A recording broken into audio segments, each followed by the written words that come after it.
My uncle let my dad get killed. I was really young when my dad died, but I remember the aftermath. He and my uncle had been out drinking. They got into a fight with the wrong guys. My dad got pummeled and died of internal bleeding. Uncle Rich, on the other hand, didn't have a single injury. He said there was nothing he could have done. We all knew he was lying. Rich came to our house a few days after Dad's funeral. He was drunk. He yelled at my mom. She called him a coward for leaving my dad to die. He got violent.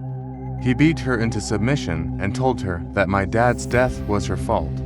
Claiming she had made him weak, we moved away after that. I didn't talk to that side of the family for many years, but I always remembered that night. When I turned 18, I got back in touch with Uncle Rich.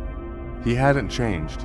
He was still full of himself, projecting so much confidence to compensate for how spineless he was. But I humored him and talked about what he liked to talk about. He warmed up to me. That's when I proposed the camping trip. He loved the idea because he thought spending time in the wilderness was manly. We made plans to hike a trail that went through some isolated mountainous terrain upstate. The plan was set. We took my car, but he insisted on driving. On the way out of the city, we realized that we needed to stop to fill up on gas. The neighborhood we stopped in was one of the more dangerous areas of the city, but it would just be a pit stop.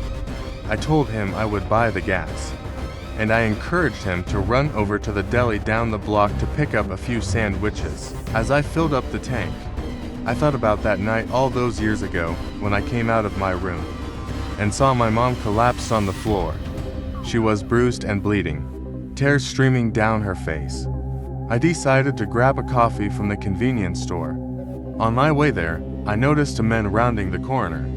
They walked toward me and quickly pulled out knives. They demanded my money. I complied, pulling out my wallet. I happened to look to the side, and I saw Rich coming back from the deli.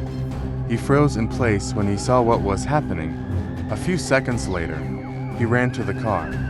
He promptly started it and peeled out of the parking lot. That bastard. Then the men lowered their knives.